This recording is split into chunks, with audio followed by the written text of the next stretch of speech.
അന്ന് എപ്പോഴാ 10-40 കൊല്ലം മുമ്പത്തെ കാര്യമാട്ടോ പറയണം. അന്ന് ജാതി ഭയങ്കര പ്രശ്നമാണ്. അപ്പോൾ അച്ഛൻ്റെ തൊട്ട് താഴെയുള്ള ജാതി അമ്മ. അച്ഛൻ മാല കെട്ടുന്ന വാരസ്യമായിരുന്നൊക്കെ നമ്പീശൻ എന്ന് പറയും. അച്ഛൻ ആ ജാതിയായിരുന്നു, അമ്മ അതിൻ്റെ താഴെയായിരുന്നു. അപ്പം അതൊക്കെ അന്ന് ഭയങ്കര പ്രശ്നമാണ്, കെട്ടാൻ പാടില്ല എന്നൊക്കെ. പക്ഷെ അമ്മ രജിസ്റ്റർ മാരേജ് ചെയ്തതാട്ടോ. ശരി, അതിന്റെ കടലാസൊക്കെ ഇപ്പോഴും ഉണ്ട്.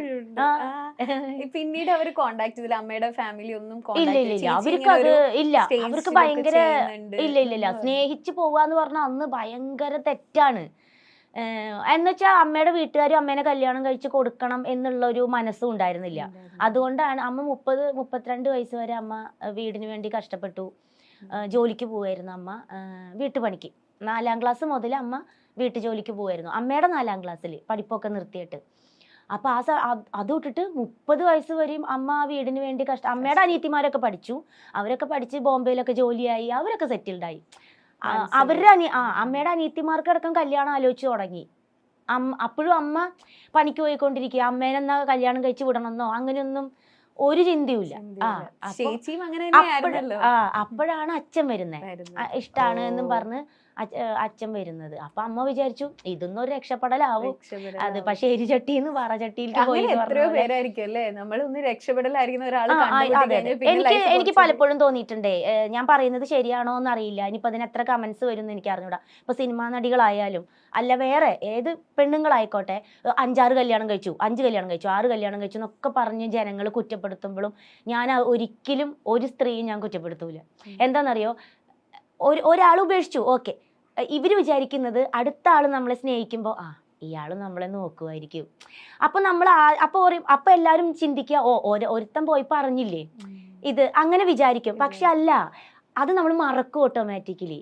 ഒരാൾ പുതിയത് വരുമ്പോ നമ്മൾ വിചാരിക്കും ഇയാളെങ്കിലും നോക്കുമായിരിക്കും എന്ന് വിചാരിച്ചാണ് നമ്മൾ. അല്ലാണ്ട് ഒരു പെണ്ണും 5-6 ബന്ധം ഇഷ്ടപ്പെടുന്നവരായിരിക്കാൻ വഴിയില്ലല്ലോ, ഒരിക്കലും അല്ല. എനിക്ക് തോന്നുന്നത് ഒരുവിധ എല്ലാ പെണ്ണുങ്ങളും ഒരാളിൽ ഒതുങ്ങണം എന്ന് ആഗ്രഹിക്കുന്നവർ തന്നെയാണ്. പക്ഷെ ഈ വരുന്നവര് നമ്മള് ചതിക്കുകയാണെങ്കിൽ നമുക്ക് എന്ത് ചെയ്യാൻ പറ്റും? ഏറ്റവും വലിയ എക്സാമ്പിൾ ആണല്ലോ എന്റെ അമ്മ. പക്ഷെ അമ്മ പിന്നെ അച്ഛൻ്റെ അങ്ങനെ ഒരു ഇത് കിട്ടിയപ്പോ അമ്മ തീർന്ന്. അപ്പൊ ഞാൻ അമ്മയുടെ അടുത്ത് ചോദിക്കുകയും ചെയ്തിട്ടുണ്ട്, അമ്മ അച്ഛൻ ഇങ്ങനെ ഇട്ടിട്ട് പോയപ്പോ അമ്മയ്ക്ക് എന്താ തോന്നിയേ എന്ന് ഞാൻ ചോദിച്ചു. അപ്പൊ അമ്മ എൻ്റെ അടുത്ത് പറഞ്ഞത്, അച്ഛൻ പോയി, അതായത് പോലീസുകാരെ അമ്മോട് പറയണേ ഇനിയിപ്പൊ അയാൾ വരും തോന്നുന്നില്ല രാധേ, കൊറേ അന്വേഷിച്ചു കിട്ടാ ഒരു വഴിയില്ല. അന്ന് ഫോണൊന്നും ഇല്ലല്ലോ. അപ്പൊ രാധ ഇനിയിപ്പോ മോളെ നോക്കി ഇരിക്കുകയായിരിക്കും നല്ലത്, ഇനിയിപ്പൊ അയാൾ ഇനി തിരിച്ചു വരും എന്ന് തോന്നണില്ല. അപ്പൊ പോലീസുകാർക്ക് മനസ്സിലായി തോന്നുന്നു അയാൾ എവിടെയോ കല്യാണം കഴിച്ച് സെറ്റിൽഡ് ആയി എന്നുള്ളത്. അത് അമ്മയോട് പറയാനൊരു ബുദ്ധിമുട്ടായിട്ടാണോ എന്തോ അങ്ങനെ പറഞ്ഞു. അപ്പൊ അമ്മ പറഞ്ഞു, എനിക്കിങ്ങനെ അച്ഛൻ പോയി അങ്ങോട്ട് പോലീസുകാരും അടുത്തുള്ളവരും അങ്ങനെയൊക്കെ ഉപേക്ഷിച്ച് പോയതാണ് എന്നാണ്. അപ്പൊ അമ്മ പറഞ്ഞു, എൻ്റെ അങ്ങനെ തലയ്ക്ക് അടി കിട്ടിയ പോലെയാ തോന്നിയത്. അമ്മ പറഞ്ഞു, കരഞ്ഞു, കരഞ്ഞു, പിന്നെ ഞാൻ കരഞ്ഞിട്ടില്ല എന്ന് പറഞ്ഞു. അപ്പൊ അമ്മയ്ക്ക് അമ്മയുടെ ലൈഫിൽ അച്ഛൻ പോയതാണ് ഏറ്റവും വലിയ ട്രാജഡി. ഇനി ആര് മരിച്ചാലും ആവില്ല. അതാണ്, അതായത് ഒരാളെ വിശ്വസിച്ച് നമ്മൾ പോരല്ലേ, അയാള് ജീവിതകാലം മുഴുവൻ ഗർഭിണിയായിട്ട് പോണതല്ലേ. അപ്പൊ മേ ബി അമ്മയുടെ ഉള്ളില് അതായിരിക്കും ഏറ്റവും വലിയ മരണം. അതാണ് അമ്മയ്ക്ക് ബാക്കിയെല്ലാം ഇനി എന്ത്. അമ്മ ഏറ്റവും നന്നായി വിചാരിച്ചത് അച്ഛനല്ലേ. അതാണ് കേട്ടോ അമ്മ എന്നോട് പറഞ്ഞത്, ഇതാണോ അത്ര വലിയ കാര്യം, ഒരാൾ മരിച്ചു എന്ന് പറഞ്ഞപ്പോ. അപ്പൊ ഞാൻ ആ ചേട്ടന്റെ അടുത്ത് താഴെ കമന്റ്സ് ചെയ്തു, ചേട്ടാ അതല്ല, അമ്മ മരണത്തെക്കാൾ വലുത്. ഞാൻ എടുത്ത് ചോദിച്ചത് കാരണം അങ്ങനെ പെട്ടെന്ന് പറയുമ്പോൾ ആളുകൾ, പക്ഷെ നമുക്ക് മനസ്സിലായി, ഇന്റർവ്യൂ മൊത്തത്തിൽ കണ്ടവർക്ക് മനസ്സിലാവും അത്രയും ബോൾഡ് ആയതുകൊണ്ട്. അല്ല, അത് മേ ബി ഞാനിപ്പോ ആ ഇന്റർവ്യൂ കണ്ട വേറൊരു കുട്ടി പറഞ്ഞിട്ട് ഞാൻ ആ ഇന്റർവ്യൂ കണ്ടാൽ ഞാനും വിചാരിക്കും ഒരാൾ മരിക്കുമ്പോഴാണോ അങ്ങനെ തമാശ. അത് അമ്മ ഉദ്ദേശിച്ചത് അങ്ങനെയല്ല, ഒരിക്കലും അല്ല. പിന്നെ അത്രയും അമ്മ അത്രയും വേദനയിലൂടെയൊക്കെ വന്നു, ചേച്ചിയും പിന്നീട് അമ്മേനെ സഹായിക്കണം, അമ്മയുടെ കൂടെ നിൽക്കണം എന്നുള്ളത്. അല്ല, അതുകൊണ്ട് തന്നെയാണ് എനിക്ക് ആരെയും സ്നേഹിക്കാനും തോന്നാത്തത്. അതിന്റെ പിന്നിൽ അങ്ങനെ ഒരു കാര്യം കൂടെ. ഇപ്പൊ എനിക്ക് ആരും ഇഷ്ടമല്ല, കല്യാണം കഴിക്കാൻ ഇഷ്ടമല്ല എന്നൊക്കെ പറയുമ്പോ എന്നോട് കുറെ പേര് ചോദിക്കുന്നത്, അപ്പൊ എന്തെങ്കിലും പ്രണയം ഉണ്ടാവും, അല്ലെങ്കിൽ ആരെങ്കിലും പറ്റിച്ച് പോയിട്ടുണ്ടാവും എന്നൊക്കെയാ. ഒരിക്കലും അല്ല. എന്നെ ആരും ഇങ്ങോട്ട് വന്ന് സ്നേഹാന്ന് പറഞ്ഞിട്ടുമില്ല. പിന്നെ എല്ലാവരും ഇല്ലില്ല. പിന്നെ എല്ലാവർക്കും എന്നിലൊരു അയ്യോ പാവം അങ്ങനെ ഒരു ഇതാണ്. കാരണം എൻ്റെ കഥ എല്ലാവർക്കും അറിയാം. നമ്മുടെ ഫീൽഡിൽ വന്നിട്ട് അതിന് മുമ്പേ ഒക്കെ മായ എങ്ങനെയാണ് വന്നത് എന്ന് ഒരുവിധം എല്ലാവർക്കും അറിയാം. അപ്പൊ പിന്നെ ആരും എൻ്റെ അടുത്ത് അങ്ങനെ ഒരു ശല്യം ചെയ്യാനോ അല്ലെങ്കിൽ ഇഷ്ടാന്ന് പറയാൻ അങ്ങനെയൊന്നും നിന്നിട്ടില്ല. ഇല്ല, എനിക്ക് അമ്മയുടെ ലൈഫ് കണ്ട് ശരിക്കും അതുകൊണ്ടാണ് ചേച്ചി വേറൊരു റിലേഷൻഷിപ്പോ അല്ലെങ്കിൽ അങ്ങനെ ഒന്നും പിന്നെ നോക്കാതെ ഈ ഒരു റീസൺ അത് ഒരു റീസൺ. പിന്നെ എനിക്ക് അഭിനയിക്കാൻ ഭയങ്കര ഇഷ്ടമായിരുന്നു. അപ്പൊ ഇനിയിപ്പോ നമ്മള് സ്നേഹിച്ചിട്ട് ഇനി ആരെങ്കിലും നീ ഇനി അഭിനയിക്കാനൊന്നും പോണ്ടെന്ന് പറയോ, ആ ഒരു പേടിയുണ്ട്. പിന്നെ അമ്മേനെ ഇങ്ങനെ അമ്മയുടെ ലൈഫ്, അതായത് ഇങ്ങനെ പാത്രം തേച്ചും നമ്മളിങ്ങനെ കണ്ണ് തുറക്കുമ്പോ കാണുന്നത് അമ്മ വല്ലവരും വീട്ടുപണി ചെയ്യുന്നതാ. ഒയ്യോ, അടിച്ചു എപ്പോഴും രാത്രി 12 മണി വരെയും പണിയാ. രാവിലെ 4 മണിക്ക് എഴുന്നേറ്റാ അത് ഈ അച്ഛൻ കാരണല്ലേന്നാ എന്റെ ഉള്ളില്.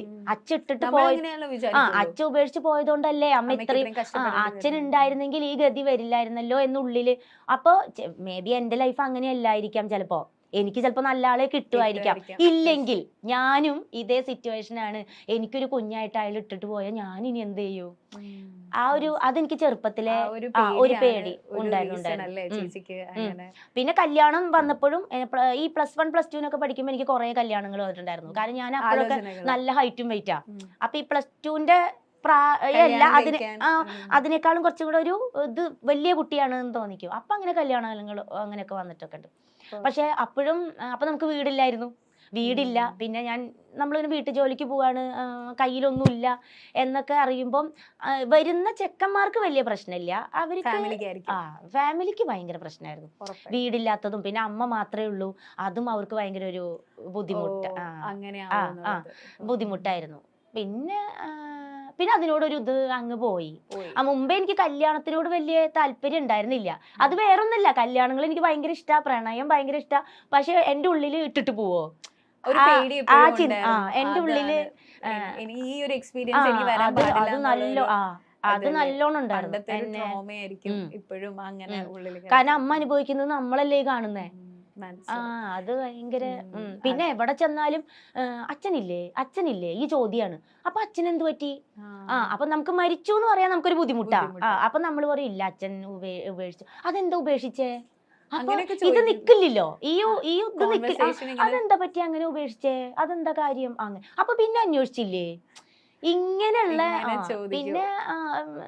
പിന്നെ ഒരു കുട്ടീനെയും കൊണ്ട് ഒരു സ്ത്രീ നടക്കുമ്പോഴുള്ള കുറെ അന്നത്തെ കാലഘട്ടത്തിൽ കുറെ കളിയാക്കലുകളും എങ്ങനെ ഉണ്ടായതാവോ അങ്ങനെയുള്ളവരെ പറയുന്നവര് വരെ ഉണ്ടായിരുന്നു. വാടകയ്ക്ക് സ്ഥലം കിട്ടാൻ ബുദ്ധിമുട്ട്. കാരണം ഒരു കൊച്ചിനെയും പിടിച്ച് ഒരു സ്ത്രീ വരുമ്പോഴേ അത് എന്ത് സ്ത്രീയാന്ന് അവിടെ ഉള്ളവർക്ക് അറിയില്ലല്ലോ, അത് എന്തിൽപ്പെട്ട സ്ത്രീയാണ്. അപ്പൊ എല്ലാവർക്കും വീട് തരാൻ, ഫാമിലി ആണെങ്കിൽ വീട് തരാം,